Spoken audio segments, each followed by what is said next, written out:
آج کل ماں باپ بھی بچوں پہ بڑی سختی کرتے ہیں، ان کو 24 گھنٹے پڑھا کے نا کہ بس یہ ڈاکٹر بن جائے کسی طرح کا، پیچھے نہ رہ جائے پڑھائی میں، اتنا زیادہ اس پہ بوجھ ڈال دیتے ہیں. چھوڑو بھائی، ابھی بچہ ہے، اس کو تھوڑا کھیل کودنے دو، کوئی بات نہیں، امتحان میں اگر تھوڑا بہت پیچھے رہے گی کچھ نہیں ہوتا، اس سے کوئی عذاب نہیں آ جاتا. میں یہ نہیں کہہ رہا اس کو بالکل آپ بیکار بنا دیں، اس بچے کی دماغی صلاحیتوں کا اور اس کی تفریح کا، بچے کو دماغ پہ زیادہ بوجھ ڈالا جائے تو اس کا کم بخت کا قد ہی نہیں بڑھتا. ٹھیک ہے، یہ حقیقت بتا رہا ہوں. بچے قد میں چھوٹے رہ جاتے ہیں. بچے جتنے خوش و خرم زندگی گزارتے ہیں نا، اتنی ان کی گروتھ اچھی ہوتی ہے. ہر وقت ہنستے رہیں، مستیوں میں لگے رہیں، اچھی گروتھ ہوتی ہے. سارا دن میں تھوڑی دیر ان کو بٹھا دو، بھائی اب یہ کام ہے، یہ کرنا ہے، پھر تھوڑا ریلیکس کر دیا، پھر ان کو بٹھا دیا. اور ان کے ذمے جو کام لگایا جائے نا، اس میں بھی اس طرح سے لگایا جائے کہ ان کو اس کام میں مزہ آئے. جیسے سب بچوں کو آپ بٹھا دیں نا پڑھائی کے لیے تو وہ شوق سے پڑھتے ہیں، شرارتیں بھی چلتی رہتی ہیں ان کی، پڑھتے بھی رہتے ہیں. اب اس میں جتنا پڑھ لیں بس ٹھیک ہے، پریشان نہ ہو. اس کی کمی پوری ہو سکتی ہے مستقبل میں، لیکن بچے کی جو صحت اگر بچپن میں خراب ہو جائے اور اس کی جو گروتھ رک جائے، یہ کمی بعد میں کبھی بھی پوری نہیں ہوتی. الحمدللہ نحمده ونصلي على رسوله الكريم، اما بعد فاعوذ باللہ من الشیطان الرجیم، بسم اللہ الرحمن الرحیم. یوم لا یخزی اللہ النبی والذین آمنوا معه نورهم یسعى بین ایدیہم وبایمانہم یقولون ربنا اتمم لنا نورنا واغفر لنا انک علی کل شیء قدیر. سورہ تحریم کی آیت نمبر 8. پچھلے درس میں یہ بیان چل رہا تھا کہ اے ایمان والو، توبہ کرو، پکی ڈھکی توبہ. پکی توبہ اسے کہتے ہیں کہ آئندہ نہ کرنے کا پکا عزم ہو. اس کے نتیجہ کیا نکلے گا؟ ہم کبھی بھی کوئی کام ایسا نہیں کرتے جس کا کوئی نتیجہ نہ نکلے.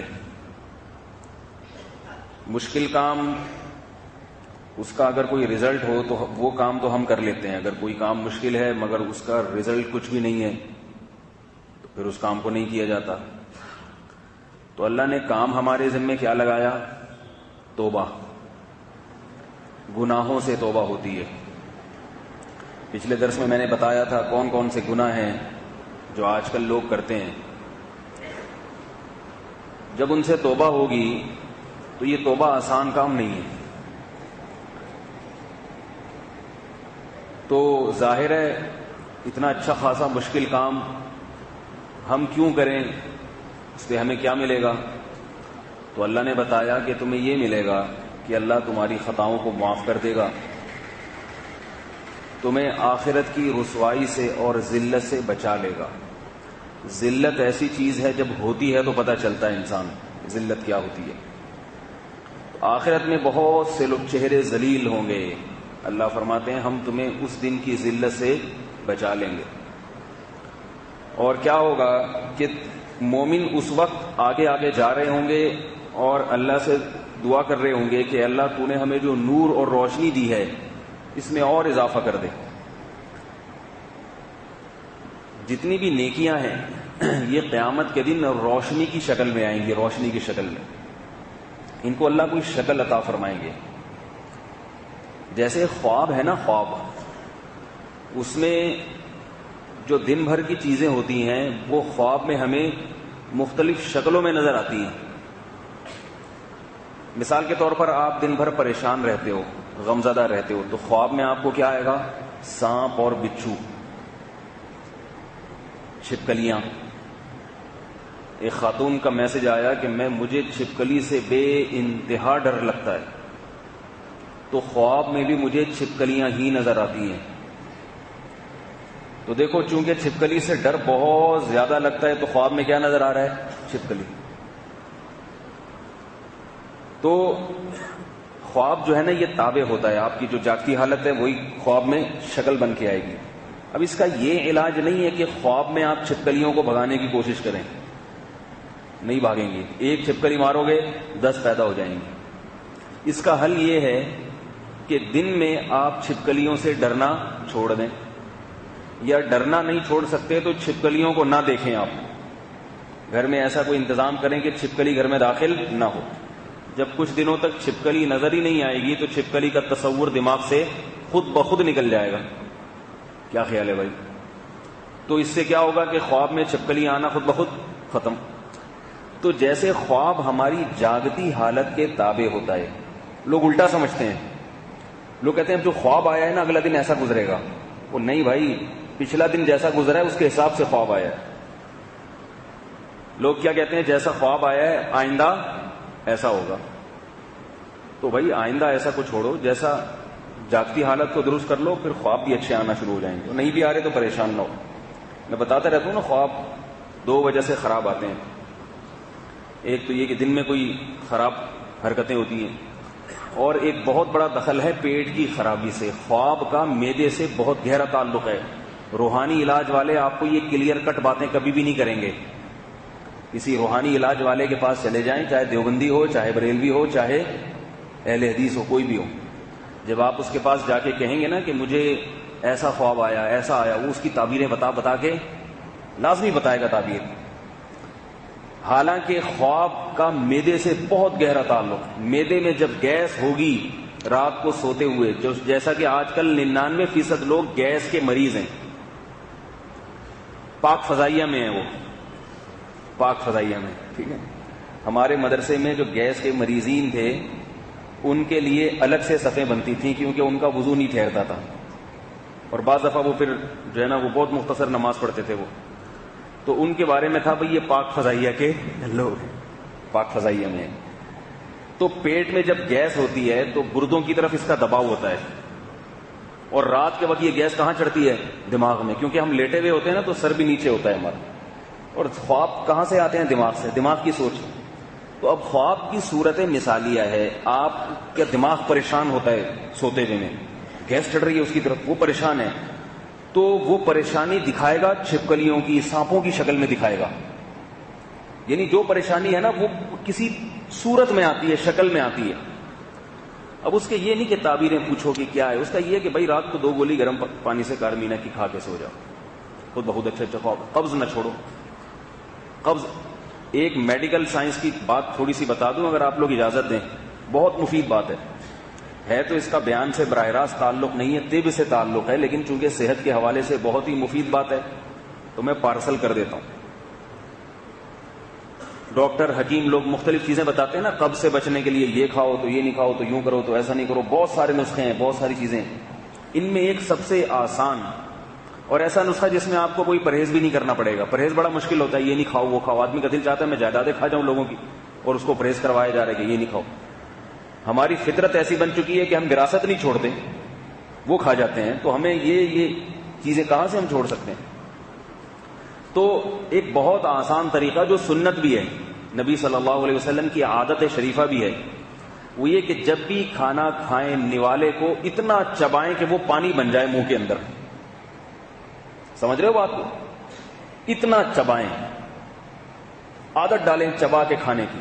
باتیں تو بہت چبا کے کرتے ہیں، کھانا چبا کے نہیں کھاتے.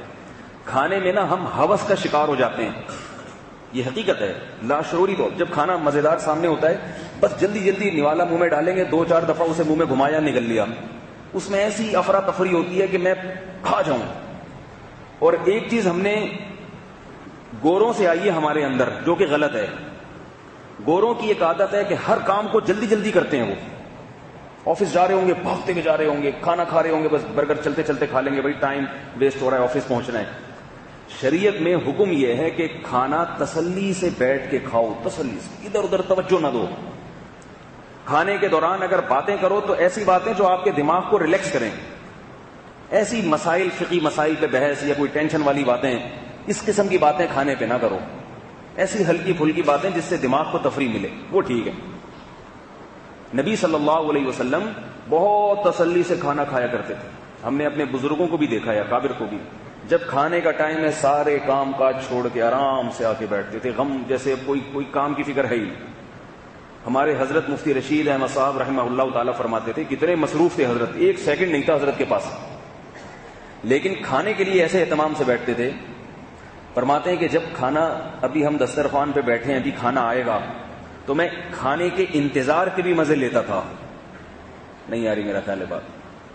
کھانے کا جب ہم انتظار کرتے ہیں نا، اس کا اپنا ایک لطف ہے، اپنا ایک مزہ ہے. اگر بھوک لگی بھی ہو اور ابھی پتا ہو کہ دسترخوان پہ کھانا آنے والا ہے، یہ بھی سوچتا تھا. کیونکہ جب اللہ کی نعمت ہے تو اس نعمت سے جتنے مزے اڑا سکتے ہو اڑاؤ. اللہ تو نعمت کھلا رہا ہے نا تاکہ میرے بندوں کو مزہ آئے. سوچو اس نعمت کی لذت کو, اور اس لذت کو اپنے رب کے قرب کا ذریعہ بناؤ, اپنے رب کے قرب کا ذریعہ, کہ ہمارا رب کتنا مہربان ہے کہ کھانے کی لذت ابھی بعد میں شروع ہوگی, کھانے کے انتظار کا مزہ اس نے ہمیں پہلے دے دیا. تو حضرت فرماتے تھے جب دسترخوان پہ بیٹھتا ہوں تو پہلے انتظار آ رہا ہے آ رہا ہے آ رہا ہے, اس کا اپنا مزہ ہے, ابھی آئے گا کھائیں گے. ایک تو اللہ کی نعمت کا استحضار نصیب ہوتا ہے کہ اللہ کتنا مہربان ہے. یہ ایک مستقل نعمت ہے یا نہیں ہے؟ وہ تو جب شروع کریں گے تو مزہ اپنا آئے گا. جیسے کسی کی شادی ہونے والی ہو تو کتنا خوش ہوتا ہے, ٹھیک ہے, جب شادی ہوتی ہے وہ تو بعد میں ہوتا ہے, لیکن ہونے والی ابھی 3 دن رہ گئے, 4 دن رہ گئے, 1 مہینہ رہ گیا, تو اس کی وہ الگ بات ہے. پھر بھی جب ہو جاتی ہے تو پھر کہتا ہے یار میں خام خام انتظار کر رہا تھا. تو نعمت ملنے سے پہلے بھی اس کا ایک لطف ہے, مزہ ہے کہ ملنے والی ہے. تو حضرت فرماتے تھے ہمارے جو بہت مصروف تھے, جنہوں نے حضرت کی زندگی دیکھی, ان کو پتا ہے کہ حضرت کے پاس 1 سیکنڈ نہیں ہوتا تھا, ایسے وقت کی قدر کرتے تھے, لیکن کھانے کے لیے بیٹھے ہوئے آ رہا ہے. اس کا فائدہ کیا ہوتا ہے؟ ایک تو آخرت کا فائدہ, روحانی غذا ملتی ہے کہ اللہ راضی ہوتے ہیں کہ میرا بندہ اس نعمت کو سوچ سوچ کے میرا شکر ادا کر رہا ہے. دوسرا جسمانی فائدہ یہ ہوتا ہے کہ کھانے کا جب ہم انتظار کرتے ہیں تو بھوک بڑھتی ہے, بھوک بڑھتی ہے تو معدہ جو ہے نا وہ ہضم کرنے والے تیزاب خارج کرنا شروع کر دیتا ہے. اسی وقت وہ تیار ہو جاتا ہے بالکل کہ ابھی آئے گا تو میں ہڑپ کروں گا اس کو. اگر اچانک آپ کھانا شروع کرتے ہیں بغیر انتظار کے, وہ جزو بدن نہیں بنتا اس طرح سے, وہ آپ کی باڈی کو اس طرح سے نہیں لگتا. انتظار کر کے کھائیں گے نا تو وہ زیادہ اچھا بدن کا حصہ بنتا ہے, کیونکہ کھانا جتنی لذت سے کھایا جائے اتنا ہی وہ جسم کا حصہ بنتا ہے. تبھی لذیذ کھانے کھانے سے صحت جلدی بنتی ہے, اور ایسے کھانے جن کے کھانے کا آپ کا دل نہیں چاہ رہا, وہ ٹھوسیں گے منہ میں تو پیٹ تو بھر جائے گا مگر وہ جسم کو نہیں لگیں گے. یہی وجہ ہے کہ رسول اللہ صلی اللہ علیہ وسلم کو جو کھانا پسند نہیں ہوتا تھا آپ وہ نہیں کھایا کرتے تھے. عیب نہیں نکالتے تھے کہ لے جاؤ اسے یہاں سے, میں نہیں کھاؤں گا, یہ نہیں. بس کھانا سامنے آیا, اگر آپ کو وہ پسند نہیں ہے وہ چیز, بس نہیں کھایا اسے. تو یہ آپ صلی اللہ علیہ وسلم کی عادت شریفت. تو جو چیز مزے کی ہے وہ کھایا کرو, ٹھیک ہے نا, جو مزے کی نہیں ہے بس چپ کر کے بیٹھ جاؤ, ٹھیک ہے. ہماری تو یہی عادت ہے بھائی, ہماری مرضی کا گھر میں پکے تو ہم کھاتے ہیں, نہیں پکے تو ہمارے پاس تو اللہ کا شکر ہے آپشن دوسرے بھی ہیں. ادھر جا کے دیکھا وہاں ڈھکن ہٹا کے کیا پکا ہوا ہے, ادھر بھی دیکھا تو تینوں میں ایک گھروں میں ایک جیسی چیز تو بنتی نہیں ہے, کہیں نہ کہیں تو کوئی فرق آ جاتا ہے. تو انتظار میں دونوں فائدے سمجھ میں آ گئے, روحانی فائدہ بھی اور جسمانی بھی. پھر جب کھانا آتا تھا تو فرماتے ہیں کہ پھر میں ایک ایک لقمہ خوب اچھی طرح چبا کے, اور اس میں جو اللہ نے لذت رکھی ہے وہ لذت محسوس کر کے کھاتا ہوں. ہم لوگ کیوں جلدی کھاتے ہیں, ہمیں ڈر ہوتا ہے کہ یہ بھاگ نہ جائے دسترخوان, کہیں ایسا نہ ہو کہ میرے پاس صرف 10 منٹ ہیں اور اگر اس میں میں نے نہیں کھایا تو یہ کہیں پلیٹ بھاگ نہ جائے, اس کی ٹانگیں لگی ہوئی ہیں. حقیقت ہے یہی تصور ہوتا ہے دماغ, اور میرا ٹائم کم ہے, مجھے یہ بھی کرنا ہے, مجھے چھوڑ دو سارے کام. موبائل کو بند کر دیا کریں کھانے کے وقت, موبائل بھی سن رہے ہیں, کاروبار بزنس وہ ساری باتیں چل رہی ہیں کھانے کے دوران, اس کو سائڈ پہ رکھ دیں. تو ایک ایک لقمہ چبائیں چبائیں. اللہ کھانا اتنی بڑی نعمت ہے کہ قرآن میں اللہ نے کتنا ذکر کیا ہے خوراک کا, کہ ہم آسمان سے بارشیں برساتے ہیں, حبا و نباتا, نباتات پیدا کرتے ہیں, پودے پیدا کرتے ہیں, ترکاریاں پیدا کرتے ہیں, گوشت پیدا کرتے ہیں. تو یہ تو سارے کھانے کی چیزیں ہیں جو اللہ نے قرآن میں سینکڑوں جگہ پر بیان کر دی ہیں. نعمت ہے تبھی تو بیان کیا نا, بہت بڑی نعمت ہے تبھی اللہ نے بہت زیادہ کھانے کی لذت کو بیان کیا. تو خوب اس کو چبا چبا کے پھر فرماتے ہیں ایک ایک لقمے کو کئی دفعہ چباتا ہوں. جو طبیب لوگ ہیں نا, حکیم لوگ, ماہر, وہ کہتے ہیں کہ جن کو جلدی جلدی چبانے کی عادت پڑی ہوئی ہے نا, نگلنے کی, وہ اپنی عادت درست کرنے کے لیے شروع میں گن کے چبایا کریں کہ ایک لقمے کو کم از کم 35 مرتبہ چبانا ہے. سمجھ رہے ہو, 35 مرتبہ عادت ڈالنے کے لیے, یہ نہیں کہ وہمی بن جائیں, کہیں جا رہے ہیں تو پھر وہ تسبیح لے کے چبا رہے ہیں, وہ لوگ پاگل سمجھیں گے آپ کو. شروع میں چند دن تک عادت ڈالنے کے لیے کم از کم کتنا چبایا جائے, 35, اور اچھی طرح دانتوں سے پیسا جائے اس کے بھی کئی فائدے ہیں. پہلا فائدہ تو یہ کہ جب آپ خوب لذت سے چبا چبا کے کھائیں گے, ایک ایک لقمے پر اللہ کی نعمت کا استحضار نصیب ہوگا کہ اللہ کتنا مہربان ہے, ایسی لذیذ چیز ہمیں کھلا رہا ہے. اگر جلدی سے نگل لیں گے تو پیٹ میں جانے کے بعد تھوڑی لذت محسوس ہوتی ہے.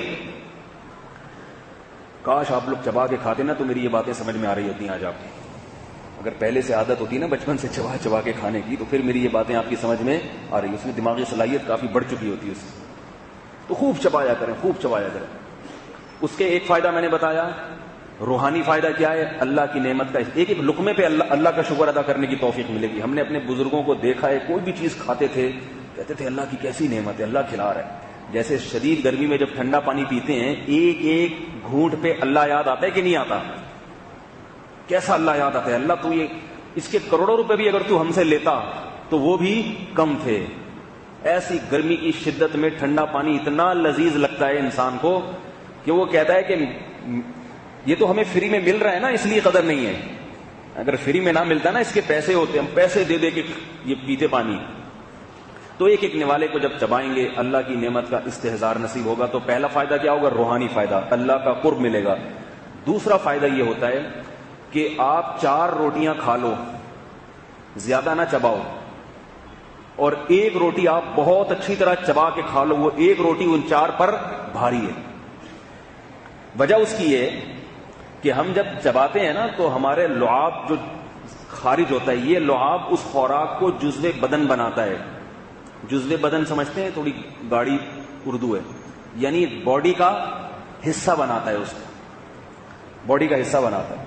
معدے میں جا کے خوراک بھی ہضم ہوتی ہے, لیکن یہیں سے ہضم ہونا شروع ہو جاتی ہے.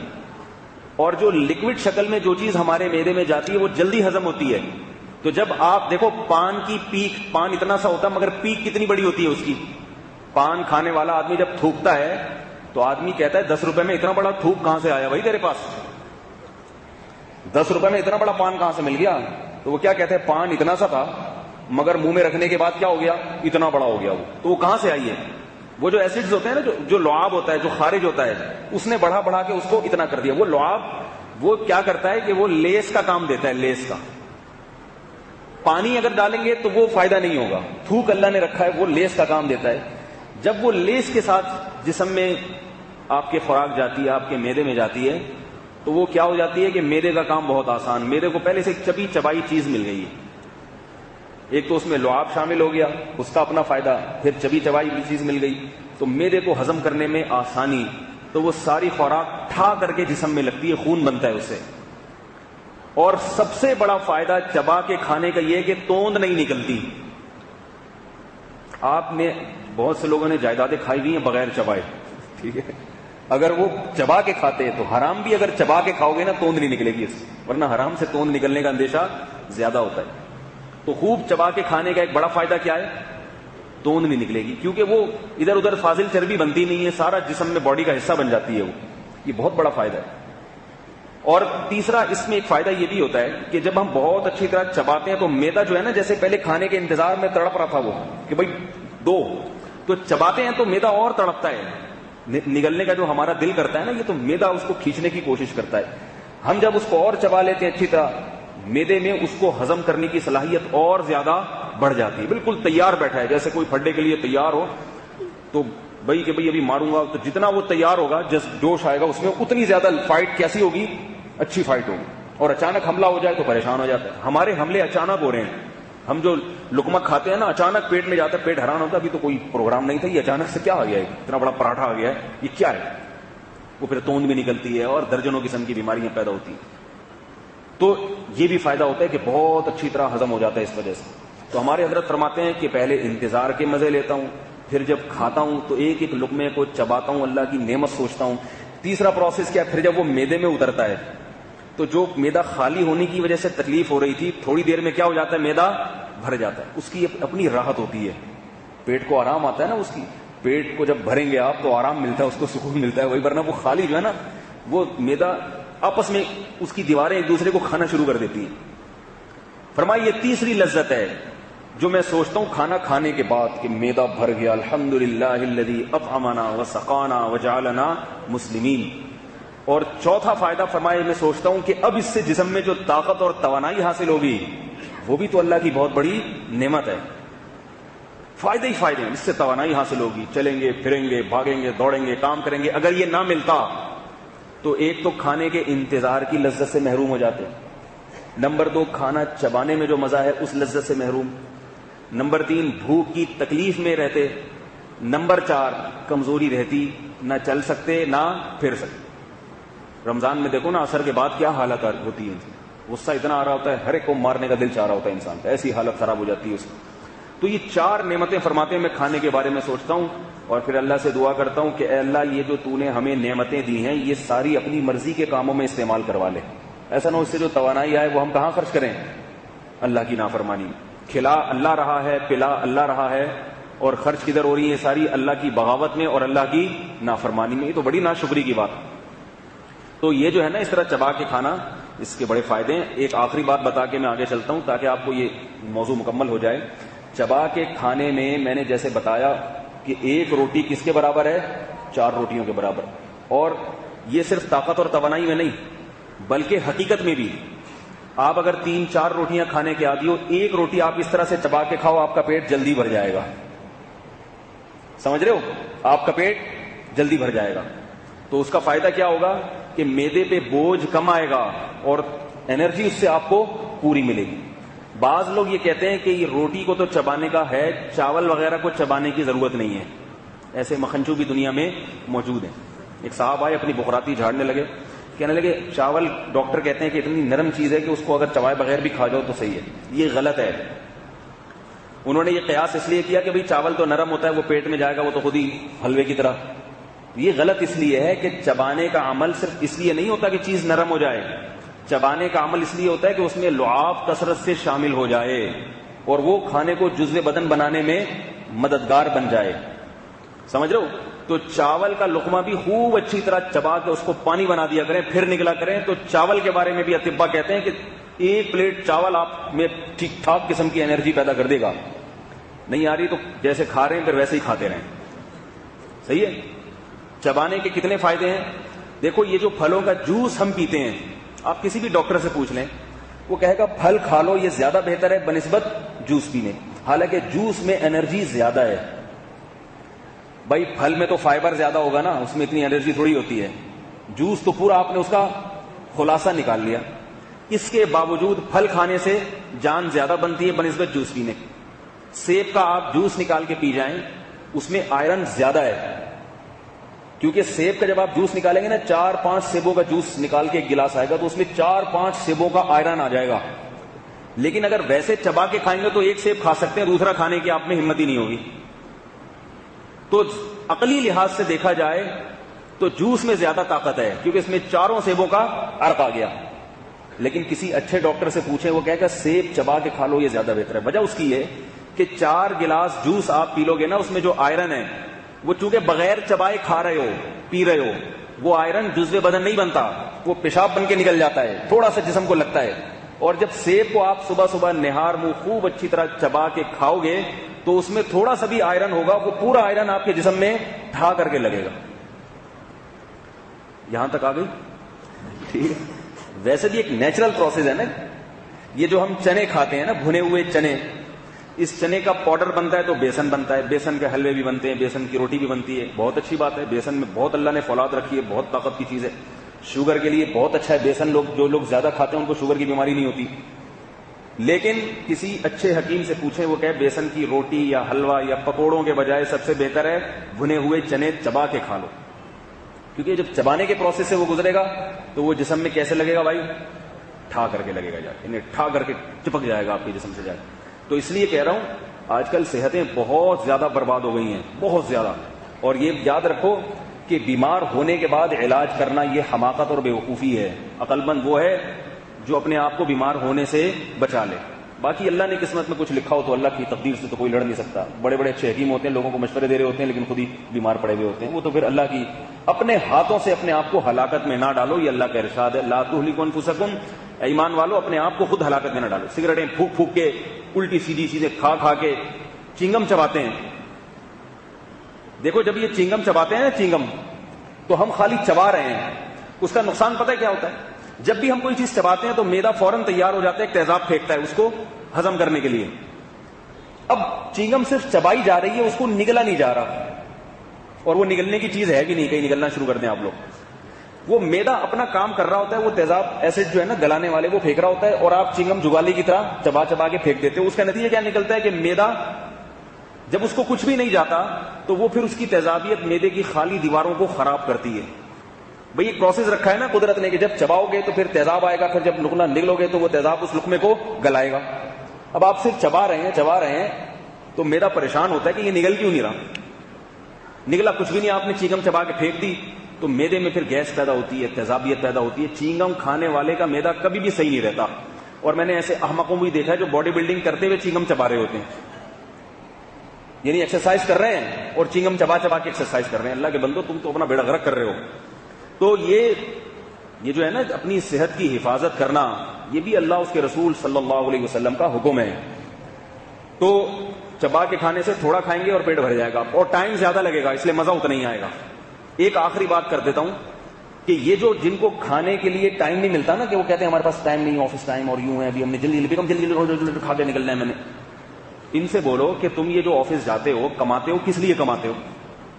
انسان پیسے کیوں کماتا ہے؟ روٹی کے لیے کماتا ہے نا. اگر کمانے کے چکر میں روٹی تسلی سے نہ کھا سکے تو ایسے کمانے پر لعنت بھیجنی چاہیے. جاب چھوڑ دو ایسی جس میں آپ کو کھانے کا صحیح طرح سے ٹائم ہی نہیں مل رہا. تو کما کیوں رہے ہیں مجھے نہیں پتا, آپ لوگ پتہ نہیں سمجھ میں نہیں آ رہا آپ لوگوں کو کیوں کماتا ہے آدمی. سب سے پہلی چیز کیا ہے؟ روٹی, کھانا. باقی چیزیں گیس بجلی بعد میں ہے. گیس بجلی کا سب سے پہلے پیٹ بھرنا مقصد ہوتا ہے, پیٹ بھر جائے. تو جب وہ کھانے کی چیز سامنے آتی ہے تو اس میں پھر دکان, پھر اس میں یہ سارے کاروبار, بزنس. ایسے لوگ ہیں کھا رہے ہوں گے اور پھر باتیں کر رہے ہوں گے, یار اٹھا لے مال وہاں سے, ایسا کر یوں کر. اس سے جب دماغ نہیں ہوتا تو میرا پھر ہضم نہیں کرتا.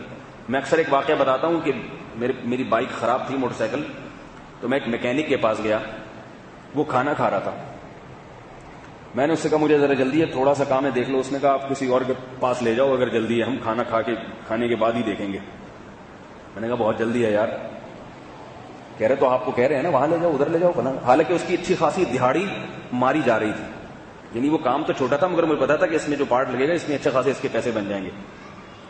مگر وہ اس پیسوں کی پرواہ نہیں کرتا. مجھے اس کی یہ ادا اچھی لگی کیونکہ اس نے جو ایک جملہ کہا نا, وہ جملہ مجھے بڑا یہ واقعہ ہے تقریباً 15-16 سال سے بھی زیادہ پرانا واقعہ ہوگا جو بھی یہ سنا, لیکن مجھے وہ کام کا واقعہ تھا, کام کا جملہ تھا, یاد رہ گیا.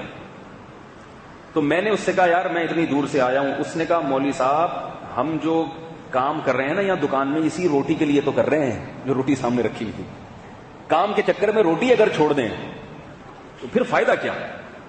میں نے کہا دیکھو کیسا عقل مند آدمی ہے. بالکل درست کہا اس نے. بھائی یہ سارا دن اسی روٹی کے لیے تو ہے. اب اگر وہ ایسے کریں کہ روٹی 4 نوالے کھا لیے, پھر کسی کا اسکرو ٹائٹ کر رہا ہے جا کے, پھر 2 نوالے آ کے کھائے, تو یہ کھانا تھوڑی, یہ تو میرے کا بھی بیڑا غرق ہو جاتا ہے اور کھانے کی لذت ساری ختم ہو جاتی. لیکن جو پیسوں کا ہوس کا مریض ہوگا نا, دولت کا پجاری ہوگا, وہ سب کچھ چھوڑ دے گا پیسے کے لیے. تو پیسہ بذات خود مقصود نہیں ہوتا بھائی. پہلے اپنی زندگی کو پرسکون بناؤ, بیوی بچوں کو بھی ٹائم دو, گھر میں نیند کا بھی خیال کرو. بعض لوگ اتنی محنت کرتے ہیں کہ ان کی نیند پوری نہیں ہوتی. ان کو بھی چاہیے کہ وہ حماقت کا سرٹیفکیٹ لے لیں کہیں سے. آپ بزنس میں اتنا ٹائم گزار رہے ہو کہ آپ کی نیند پوری نہیں ہو رہی, آپ خدا کی قسم لا الہ الا اللہ بہت بڑے پاگل ہو. آپ کے پاگل ہونے میں اگر کوئی اختلاف کرے تو وہ بھی بہت بڑا پاگل ہے. جیسے وہ سپاہ والے کہتے ہیں نا جو نہ مانے وہ بھی کافر. ٹھیک ہے, تو میں کہتا ہوں اس کو جو پاگل نہ مانے ایسے آدمی کو, وہ بھی کیا ہے, پاگل ہے. کیوں؟ اس لیے کہ جب آپ کی نیند پوری نہیں ہوگی تو تھوڑے دنوں میں آپ ڈپریشن کے مریض بنتے چلے جائیں گے. تو ایسے کاروبار کا کیا کرنا ہے کہ جس سے آپ کا دماغ کو راحت اور سکون ہی نہیں مل رہا. چھوڑ چھاڑ کے بند کر کے دکان بند کر کے بیٹھ جاؤ گھر میں. بولے پہلے نیند پوری ہوگی باقی باتیں بعد میں. تو نیند کی کا خیال, پھر بیوی بچوں کو ٹائم دینا, کیونکہ یہ بھی زندگی کا بہت بڑا حصہ ہے. سارے کاروبار اس لیے کر رہے ہیں تاکہ آپ کی جو فیملی لائف ہے وہ اچھی ہو جائے. تو اس بزنس کی وجہ سے آپ فیملی لائف ہی اچھی نہیں ہے, اپنا بچوں کو ٹائم دے پا رہے ہیں, نہ بیوی کو ٹائم دے پا رہے ہیں. تو ایسے آدمی کو بھی یہ بھی کیا ہے, بولو بھائی, پاگل. اور اسے جو احمق اور پاگل نہ مانے وہ بھی پاگل ہے. کیونکہ یہ ساری دوڑ دھوپ جو ہماری ہو رہی ہے, اس میں سب سے پہلے روٹی مقصد ہے, اس کے بعد پھر یہ ہے کہ گھر اچھا گزرے, بیوی بچوں کے ساتھ انسان کی ہنسی خوشی زندگی گزرے. یہ ساری چیزیں اس میں ہیں, لائف گزرے, اس کی خوش و خرم زندگی, اور نیند پوری ہو رہی ہو. اگر نہیں ہو رہی تو پھر چھوڑ دو اس کاروبار. اس سے اچھا وہ بے روزگار ہے جو بیچارہ جاب تلاش کرتا ہے, وہ فٹ پاتھ پہ پڑا ہوا تسلی سے سوتا ہے. نیند, خوراک, یہ سب چیزیں بنیادی ضرورتوں میں سے ہیں، باقی سب چیزیں اس کے بعد کی ہیں. ہمارے حضرت کے ایک مرید تھے، ان کی دکان میں جب زیادہ رش ہوتا تھا نا تو وہ 3 دن کے لیے دکان بند کر کے بیٹھ جاتے تھے. ٹھیک ہے، آپ کہیں گے یہ کیسے بیوقوف تھے؟ اس لیے کہ ان کو آرام کا ٹائم نہیں ملتا تھا. تو وہ اپنے نفس کو سمجھانے کے لیے نا کہ تو اتنا لالچی ہو گیا کاروبار میں کہ تیرا دماغ خراب ہو رہا ہے، جاگ کے پاگل ہو رہا ہے، تو دل سے دنیا کی محبت ختم کرنے کے لیے وہ کیا کرتے تھے، 3 دن تک دکان بند رہے گی، وہ سوتے رہیں گے پڑے ہوئے.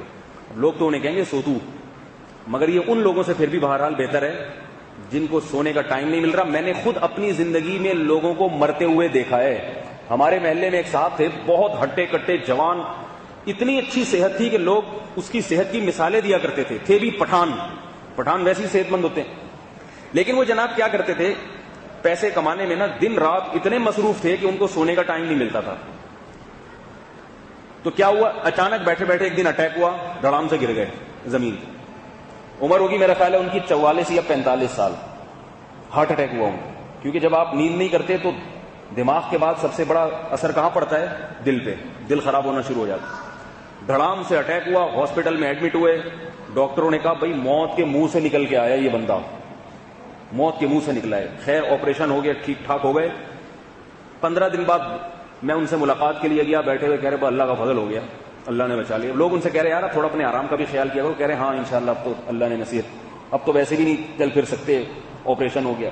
یہ بات کہی ہے، میں اٹھ کے گیا ہوں، اگلے دن خبر آئی کہ ان کا انتقال ہو گیا. اگلے دن دوبارہ اٹیک ہوا اور اس اٹیک میں دنیا سے چلے گئے. چھوٹے چھوٹے بچے، جوان، بیوی، پورے گھر میں جو ہے نا کوہرام مچ گیا ہوں. تو انہوں نے اتنی محنت کیوں کی اپنے آپ کو ترقی دینے کے لیے، میں کماؤں گا، میں یوں کروں گا، میں ایسے کروں گا، پھر میرا گھر ہو جائے گا، پھر میں یہاں سے نکل کے گلشن اقبال میں بنگلہ خریدوں گا. یہ سارے خیالات تھے. یہ نہیں تھا کہ بھائی تمہاری باڈی اس کی اجازت دے رہی ہے کہ نہیں دے رہی ہے، سو تو جاؤ، نیند تو پوری کر لو. تو یہ ساری حماقتیں ہیں. تبھی نبی صلی اللہ علیہ وسلم نے فرمایا، حدیث کے الفاظ بتا رہا ہوں، اجملوا فی الطلب وتوکلوا علیہ. بہت پیاری حدیث ہے اگر ہم لوگ اس پر عمل کریں. نبی صلی اللہ علیہ وسلم نے فرمایا کسی بھی چیز کو حاصل کرنے میں اعتدال سے کام لو. اور اعتدال کا مطلب کیا، صحت کا بھی خیال ہو، ٹھیک ہے نا، روٹی کا بھی خیال ہو، بیوی بچوں کا بھی خیال ہو، تھوڑا بہت دوست احباب کے لیے بھی وقت ہو، تھوڑا بہت تفریح کے لیے انٹرٹینمنٹ جو جائز ہے تفریح اس کا بھی تھوڑا خیال ہو. تھوڑا ہنسی مذاق کا بھی دل کرتا ہے نا انسان کا، اس کا بھی تو ٹائم ہونا چاہیے. تھوڑا پان گٹکے کے لیے بھی، پان گٹکا وہ والا پان گٹکا نہیں، یعنی مطلب یہ کہ کوئی ایسی چیز جو انسان تھوڑا سا ریلیکس ہو جاتا ہے اسے. عام طور پہ لوگ چونکہ پان گٹکے سے ہوتے ہیں اس لیے اس کی مثال دے رہا ہوں. تھوڑا گپ شپ لگا لے انسان، تھوڑا گھوم پھر لے. یہ ساری چیزیں یعنی حدیث کی تشریح کر رہا ہوں میں. ان سب چیزوں کا خیال کر کے پھر طلب کرو کسی چیز کو، چاہے پیسہ کما رہے ہو چاہے کوئی بھی چیز ہے. اب شیطان کیا کہے گا، نہیں بھائی تو پیچھے رہ جائے گا، دوسرا تجھ سے آگے نکل جائے گا. فوراً شیطان یہ کہتا ہے نا بھائی وہ تو دن رات ایک کر کے کما رہا ہے اور تو جناب ساری چیزوں کا خیال کر کے سوتا بھی ہے، نیند بھی پوری، دوپہر قیلولہ بھی ہو رہا ہے، کھانے کے بعد بھی. نبی نے کیا فرمایا، جو دوپہر کھانے کے بعد نہیں سوتا تو فرمایا یہ کام کس کا ہے، شیطان کا. حدیث کے الفاظ ہیں بخاری کی. فرمایا قیلوا فإن الشیطان لا تقیل، دوپہر کھانے کے بعد سو جایا کرو اس لیے کہ شیطان نہیں سوتا. کیا مطلب، کھانا کھانے کے بعد دوپہر جاگنا یہ کس کا کام ہے، شیطان. کیونکہ آپ جب کھاتے ہیں نا تو میدے کا آپ کا سارا خون میدے کی طرف چلا جاتا ہے اور وہ کھانا ہضم کرنے میں لگتا ہے. اس وقت آپ چلو پھرو دماغی کام کرو تو میدا خراب ہو جاتا ہے، دماغ بھی خراب ہوتا ہے، میدا بھی خراب ہوتا ہے، تھک جاتا ہے انسان. اس کا طریقہ بھی آدھا گھنٹہ 1 گھنٹہ آرام سے لیٹ جاؤ، میدے کو چھوڑ دو اپنا کام کرنے، پھر ریلیکس ہو جاؤ، اڑ جاؤ. لیکن لوگ نہیں کرتے یہ کام، سوتے ہی نہیں، آرام ہی نہیں کرتے. تو نبی صلی اللہ علیہ وسلم نے فرمایا کہ کیا کرو، سارے کام اعتدال سے کرو. اب جب شیطان دل میں ڈالے کہ وہ تو آگے نکل جائے گا، وہ تو یوں کر دے گا، وہ تو آپ صلی اللہ علیہ وسلم نے فرمایا کہ وتوکلوا علیہ. اگلا جملہ کیا، کس پر اعتماد کرو، اللہ پہ. کہ اللہ کھلاتا ہے، دولت بھی اللہ دیتا ہے، ترقی بھی کون دیتا ہے، اللہ دیتا ہے. اللہ چاہے گا تو میں اس سے آگے نکل جاؤں گا، نہیں چاہے گا تو میں کتنی محنت کروں پھر بھی اس سے پیچھے رہوں گا میں. اور ہم نے دیکھا ہے اپنی زندگی میں بعض لوگ پڑھائی میں بہت پاگل ہوتے ہیں. آج کل ماں باپ بھی بچوں پہ بڑی سختی کرتے ہیں، ان کو 24 گھنٹے پڑھا کے نا کہ بس یہ ڈاکٹر بن جائے کسی طرح کا، پیچھے نہ رہ جائے پڑھائی میں. اتنا زیادہ اس پہ بوجھ ڈال دیتے ہیں. چھوڑو بھائی، ابھی بچہ ہے، اس کو تھوڑا کھیل کودنے دو، کوئی بات نہیں. امتحان میں اگر تھوڑا بہت پیچھے رہے گا کچھ نہیں ہوتا، اس سے کوئی تو عذاب نہیں آ جاتا. میں یہ نہیں کہہ رہا اس کو بالکل آپ بیکار بنا دیں. اس بچے کی دماغی صلاحیتوں کا اور اس کی تفریح کا، بچے کو دماغ پہ زیادہ بوجھ ڈالا جائے تو اس کا کم بخت کا قد ہی نہیں بڑھتا. ٹھیک ہے، یہ حقیقت بتا رہا ہوں. بچے قد میں چھوٹے رہ جاتے ہیں. بچے جتنے خوش و خرم زندگی گزارتے ہیں نا اتنی ان کی گروتھ اچھی ہوتی ہے. ہر وقت ہنستے رہیں, مستیوں میں لگے رہیں, اچھی گروتھ ہوتی ہے. سارا دن میں تھوڑی دیر ان کو بٹھا دو, بھائی اب یہ کام ہے, اب یہ کرنا ہے, پھر تھوڑا ریلیکس کر دیا, پھر ان کو بٹھا دیا.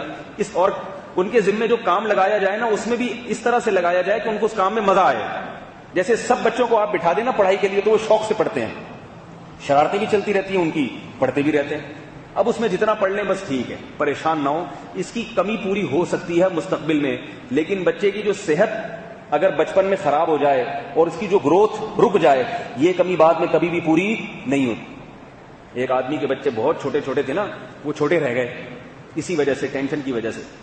تو اب بچوں کی ماں ان کو کھلا رہی ہے, بیٹا کھا لو جلدی جلدی کھا لو, بڑے ہو جاؤ گے. تو کہہ رہے یہ بڑے نہیں ہوں گے, یہ اتنے کے اتنے ہی رہیں گے. ان کے ساتھ کے پودے لایا تھا وہ بڑے ہو گئے, یہ اتنے کے اتنے ہی ہیں. تو ایک وقت ہوتی ہے.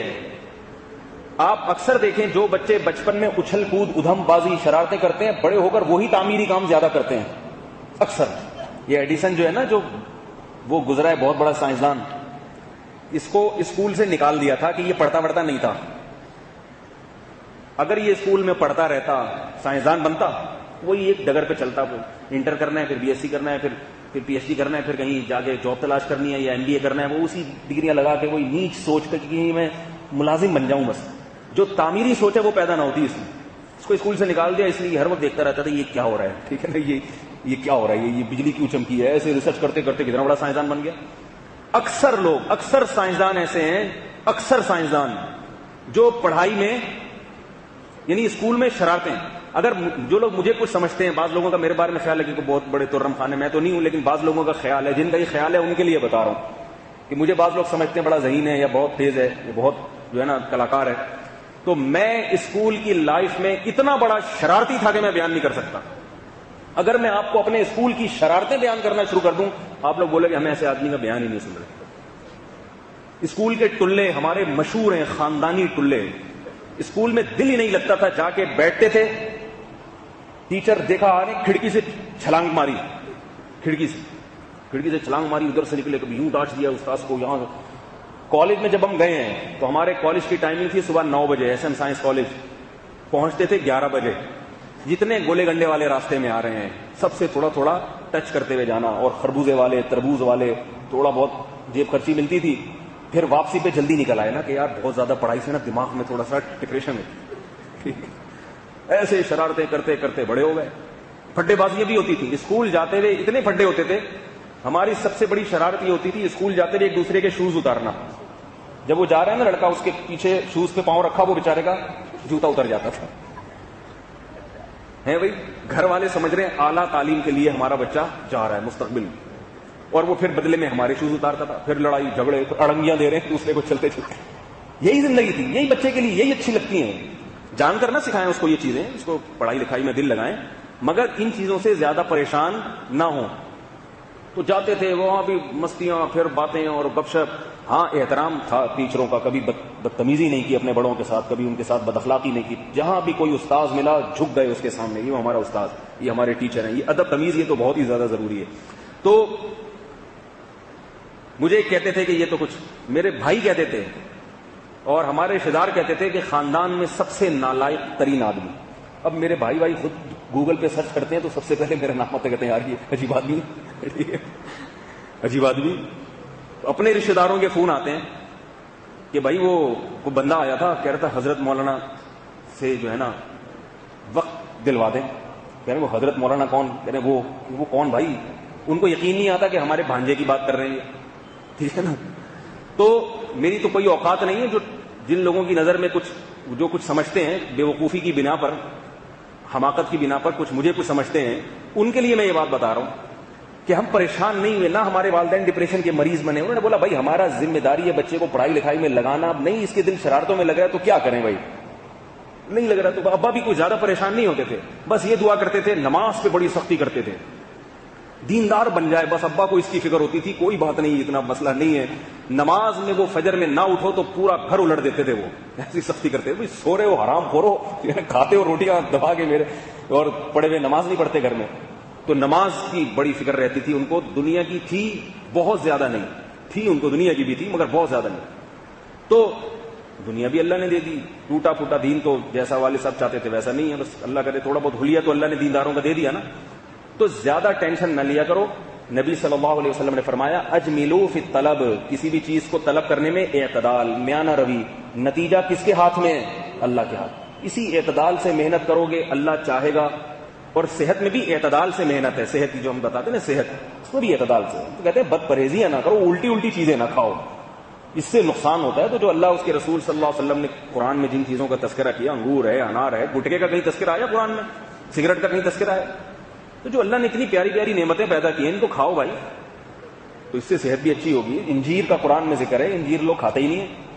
اتنی قرآن نے والتین والزیتون, انجیر کی قسم اٹھائی ہے, زیتون کی قسم اٹھائی ہے اللہ نے قرآن میں. تو کوئی چیز ہوگی نا اس کے اندر جو اللہ قسمیں اٹھا رہے ہیں.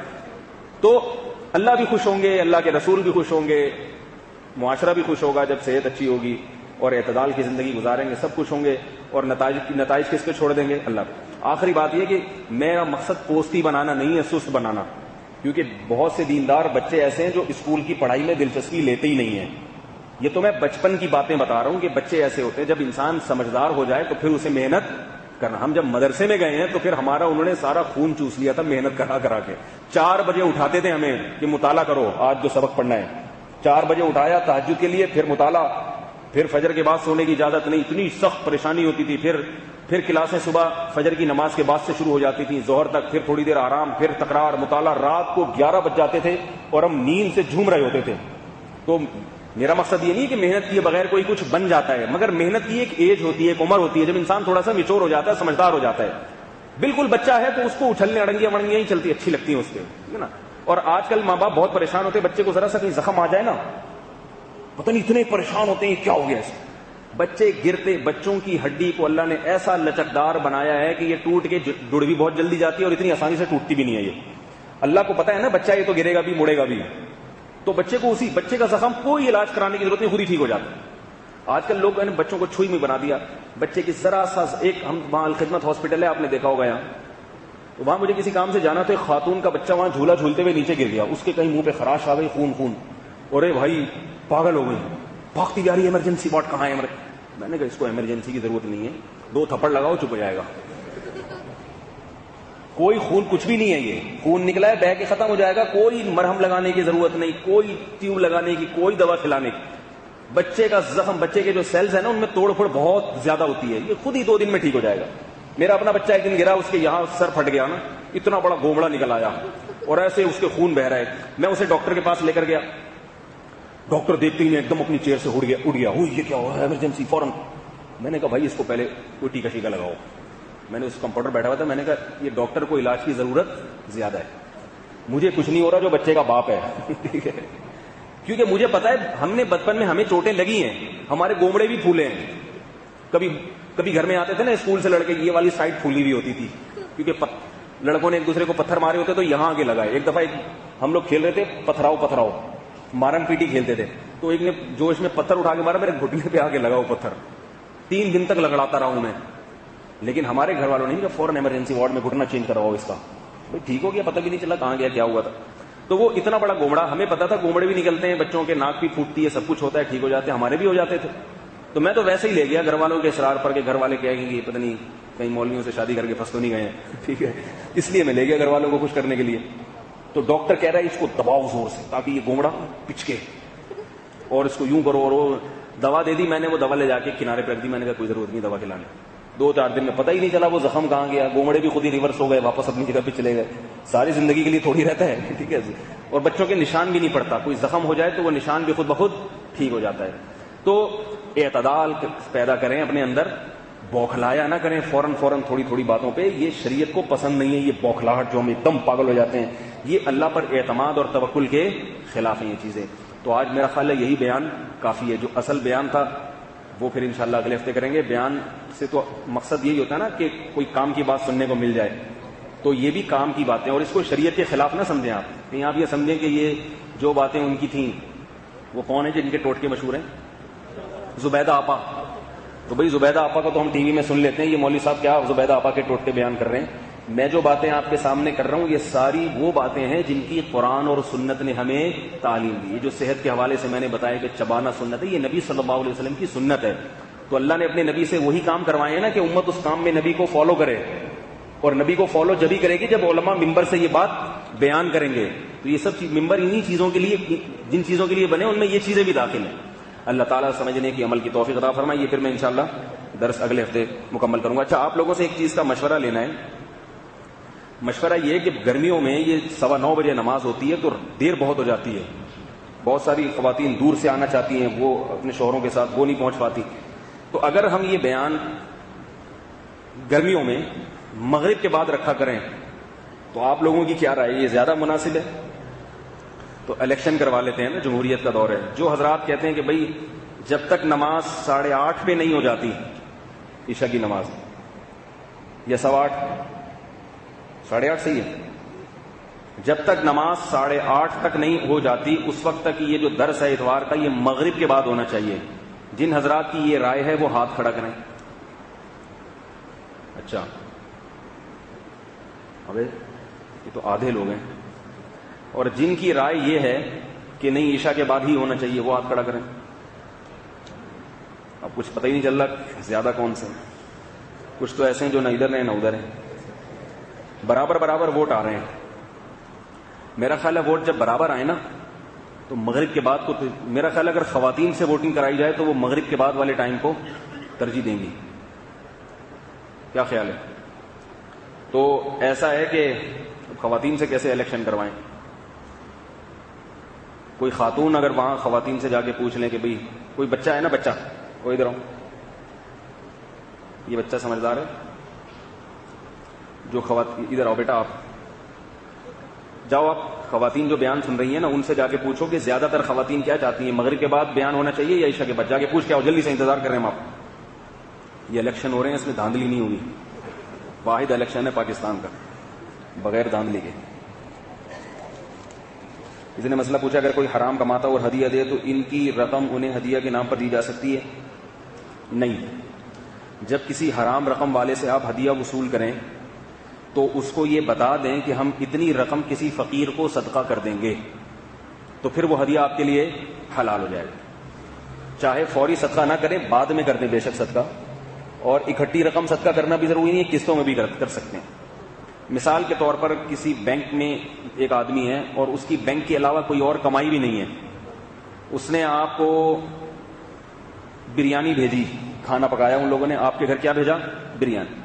تو فی پلیٹ بریانی کی جو مارکیٹ میں قیمت چل رہی ہے, آپ ان کو ایک دفعہ بتا دیں, ہمیشہ نہ بتائیں کہ بھئی آپ جب بھی کوئی چیز ہمیں بھیجیں گے ایک دفعہ بتا دیں, جب بھی کوئی چیز ہمیں گفٹ دیں گے تو ہم اس کی قیمت صدقہ کر دیں گے. ایک دفعہ اس لیے کہہ رہا ہوں کہ بار بار بتانے سے وہ ٹھیک ٹھاک تپے گا, ٹھیک ہے نا, کہ ہمیں اس قابل ہی نہیں سمجھتا.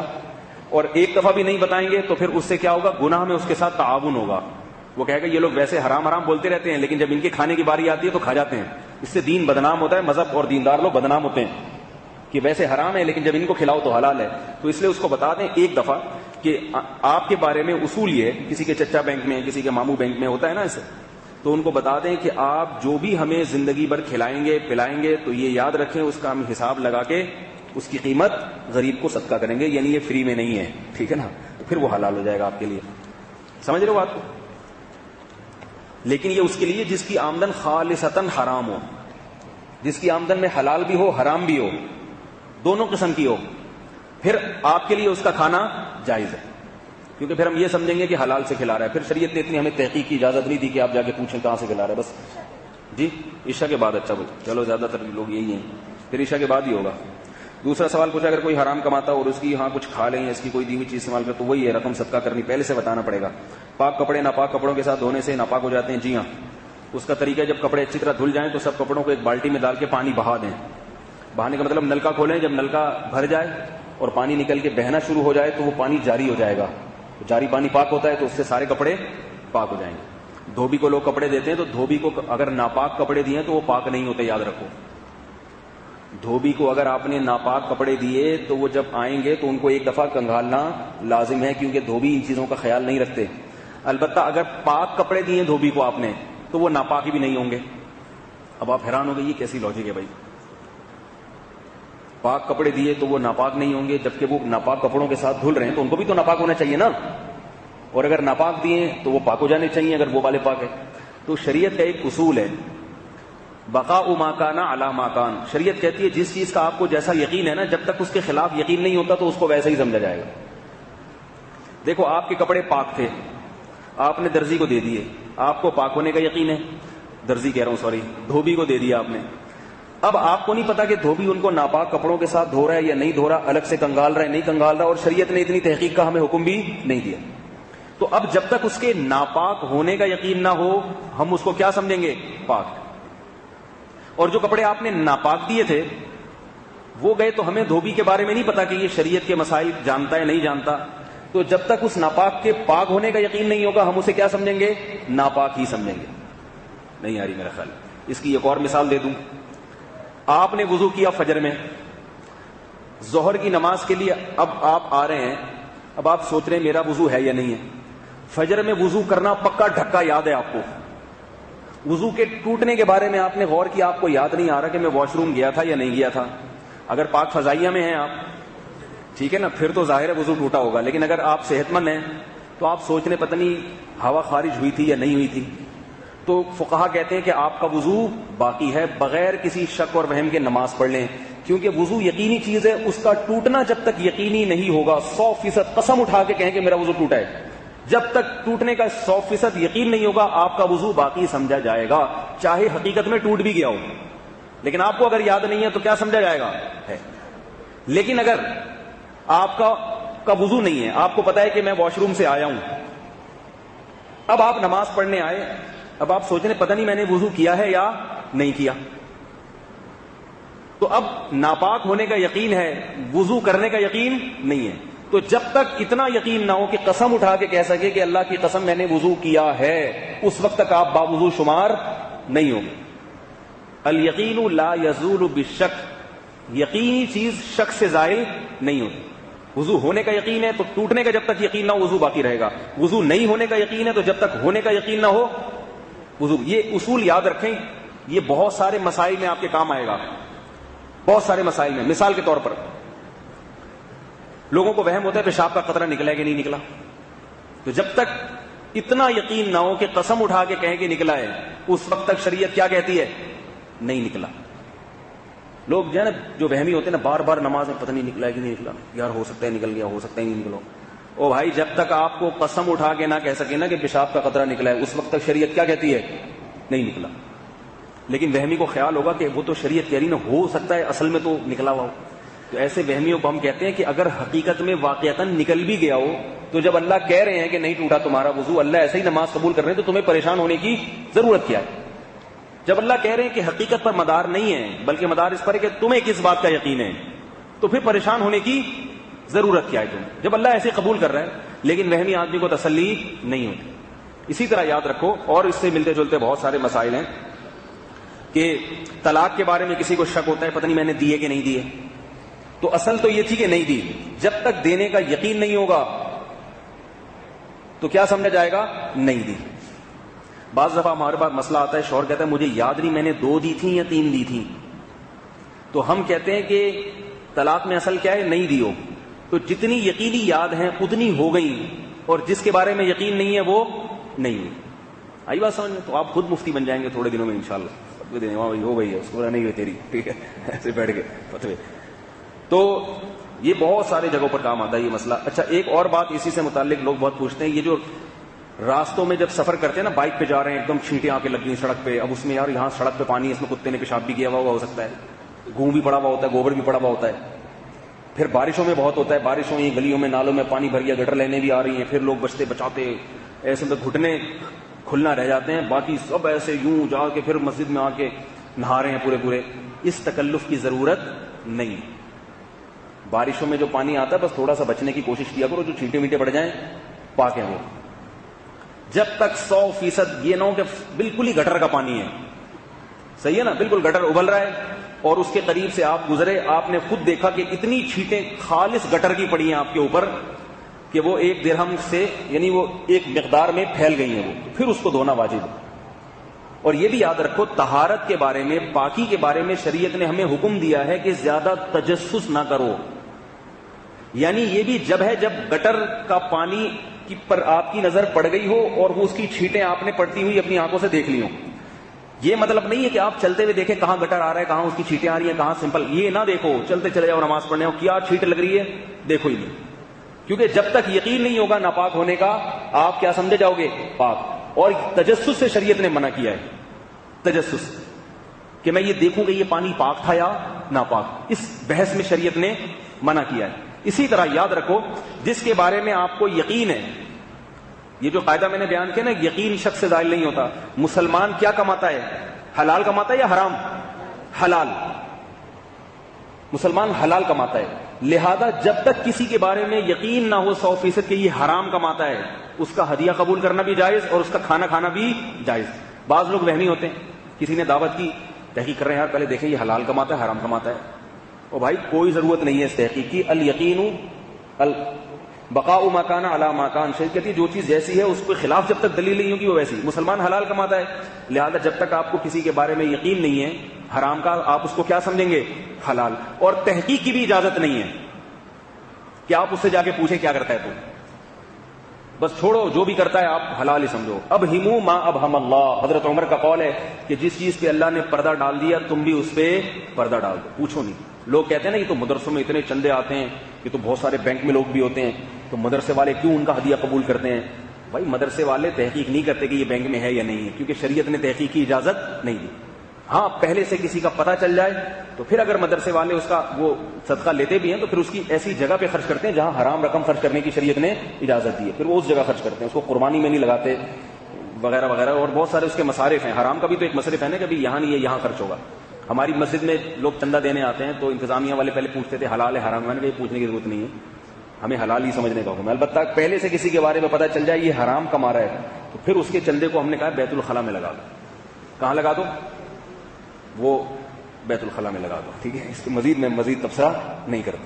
بینک کی رقم ہم بیت الخلا میں لگاتے ہیں, ریلیکس ہو جاتے ہیں لوگ وہاں جا کے, ٹھیک ہے. تو یہ بھی اصول سمجھ میں آیا. اب اس میں ہر جگہ یہ وہم, پاگل ہو جاتے ہیں, ہمارا دماغ چاٹتے ہیں, وہم ہو گیا یہ ناپاک ہے پاک ہے, ایسے وہ شلواریں اپنی اوپر رکھ کے, وضو ہی نہیں ہوتا بعض لوگوں کا, وضو ہی نہیں ہوتا, بیٹھے گھنٹے گھنٹے پانی بہا دیتے ہیں, وضو ہی نہیں ہو رہا ہے نالائقوں کا. تو وہمیوں پہ بہت سارے لطیفے ہیں, ٹائم ختم ہو گیا ورنہ میں سناتا. آپ ایسے لطیفے ہیں کہ آپ ہنس ہنس کے زمین پہ لیٹ جاتے ہیں, ایسے لطیفے وہمیوں, لیکن سنانے کے نہیں ہیں, ٹھیک ہے. ایسے ہی ٹھیک ہے, وقت کافی زیادہ ہو گیا ہے. یہ اس لیے لطیفے سناتا ہوں میں وہمیوں کے, تاکہ آپ کو پتہ چلے کہ اگر ہم وہمی ہوئے تو ہم پہ بھی لطیفے بنیں گے, پھر ہماری بھی بے عزتی ہوگی. اس لیے وہم سے توبہ کر لیں. ایک خاتون نے میرا دماغ چاٹا ہوا ہے, ان کے میاں کچھ بھی کہہ دینا ان کو ڈر ہوتا ہے کہ طلاق تو نہیں ہو گئی. ایک امریکہ سے ایک صاحب ہیں, وہم کے مریض ہیں, ان کا نمبر دیکھتے ہی پہلے تو میں کانپنے شروع ہو جاتا تھا, میں نے پتہ نہیں کیا پوچھے گا یا اللہ. اب میں نے ان کا نمبر ہی, میں بعض دفعہ تو نمبر سیو کرتا ہوں اس لیے کہ تاکہ اس کا فون آئے تو میں اٹھایا کروں, اور بعض دفعہ میں نمبر کسی کے ایسے سیو کر رہا ہوں کہ اس کا نہیں اٹھانا, وہ خوش ہو رہا تھا میرا نمبر بھی سیو ہو رہا ہے. تو وہ ایک وہمی ہے, امریکہ سے فون کرتا ہے, اتنا پاگل ہو گیا ہے وہ, بار بار پاگل بنا کے رکھا ہوا ہے اس نے. یوں قطرہ یوں پیشاب کا آ کے لگ گیا تھا, میں یوں جا رہا تھا, ایک کتے نے مجھے یوں کر کے دیکھا, میں ناپاک تو نہیں ہو گیا کہیں, صرف پاگل بنا دیا اس نے. تو ایسے جو ہے نا پاگل بن جاتے ہیں وہ. تو ایک خاتون ہے, ان کو کہیں طلاق کے مسئلے پڑھ لیے انہوں نے. طلاق میں یہ پڑھا کہ طلاق بعض دفعہ صراحتاً ہوتی ہے, بعض دفعہ اشارتاً بھی ہوتی ہے. صراحتاً تو یہ ہوتی ہے طلاق طلاق طلاق, یہ صراحتاً. اشارتاً یہ ہوتی ہے کہ شوہر نے کہا کہ میرا تم سے کوئی تعلق نہیں ہے, اور نیت کیا تھی؟ طلاق کی تھی, تو پھر اس سے بھی ہو جاتی ہے. مسئلہ تو صحیح ہے, لیکن بھائی اس کا مطلب یہ نہیں ہے کہ عام حالات میں شوہر اگر کوئی بات کر رہے جاؤ میرے تم سے کوئی تعلق نہیں ہے, دفع ہو جاؤ. اب دفع ہو جاؤ کا لفظ بھی تو طلاق کا ہے نا, اگر غور میں جاؤ کہ بھائی ٹھیک ہے جاؤ, ٹھیک ہے.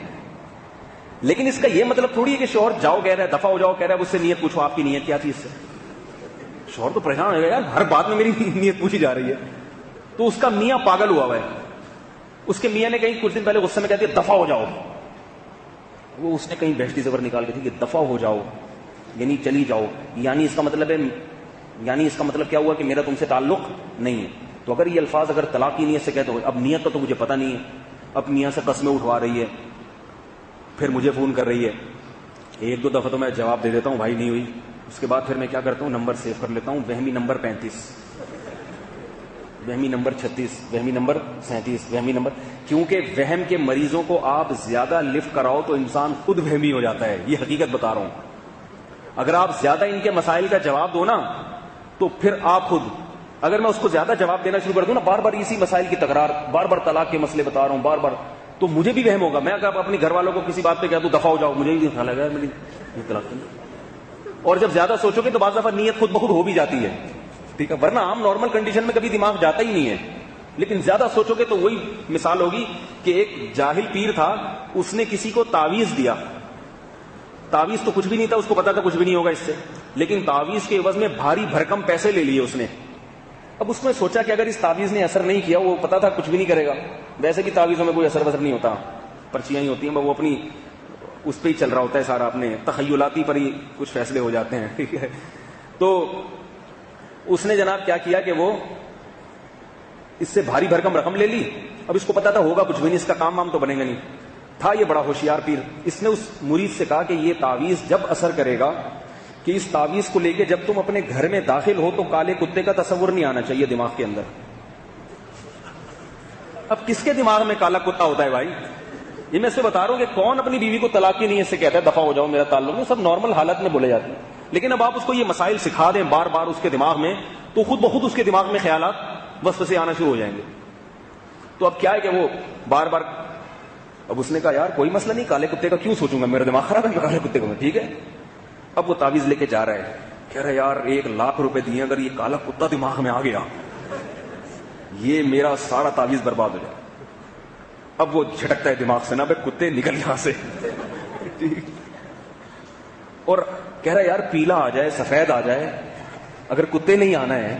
پہلے وہ گدھے کا تصور لایا دماغ میں کہ یار کچھ اور چیز ڈالو گے تو کتا نکلے گا. گدھا لا رہا ہے، ڈنکی آ رہا ہے نا دماغ میں، پھر کتا، گدھے کے ساتھ ایک کتا بھی آ رہا ہے.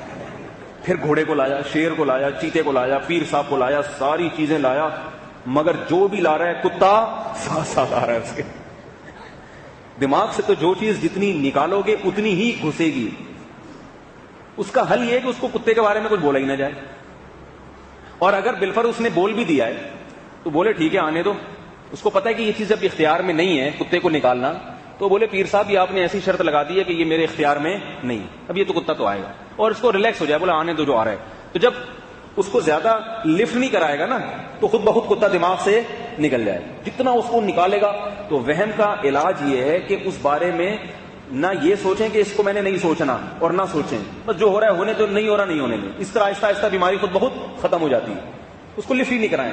اگر پریشان ہو رہے ہیں تو اس پریشانی پہ پریشان نہ ہو. ٹھیک ہے نا، کہ بھائی چھوڑے پریشان ہو رہا تو بھی ٹھیک ہے. اور کسی مفتی کو فون بھی نہ کریں. اس سے 2 نقصان ہوں گے. تھوڑے دن میں وہ پھر کسی اور مفتی کو فون کر رہا ہوگا. ایک نقصان تو یہ ہوگا.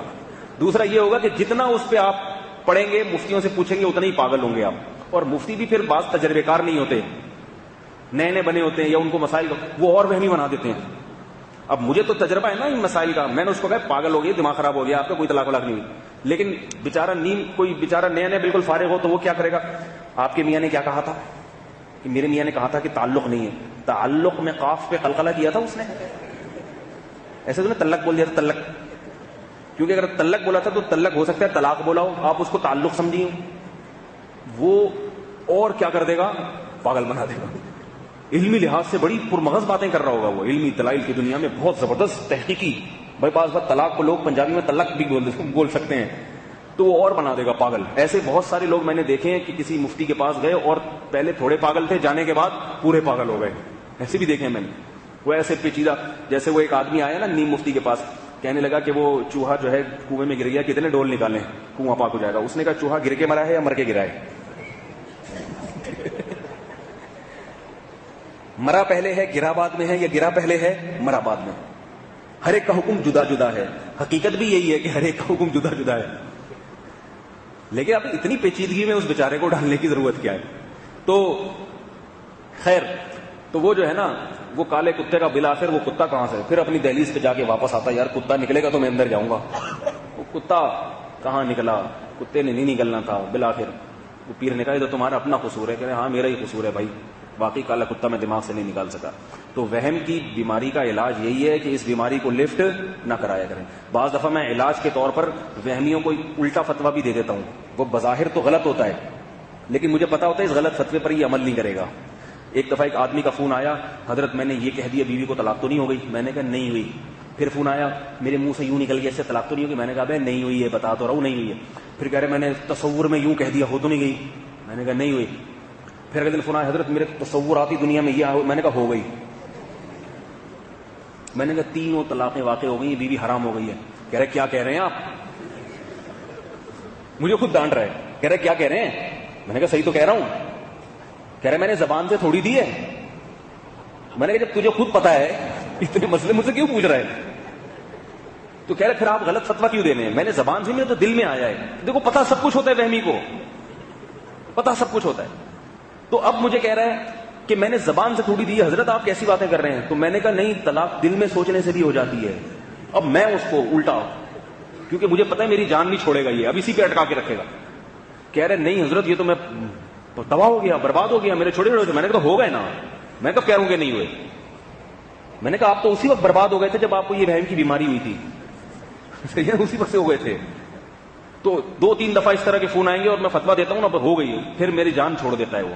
تو ایسا بھی یہ علاج کے طور پر ہوتا ہے, یہ اوریجنل فتویٰ نہیں ہوتا. اللہ تعالی ہم سب کو اس بری بیماری سے بچائے. سبحانک اللہم و بحمدک نشہد ان لا الہ الا انت نستغفرک و نتوب الیک.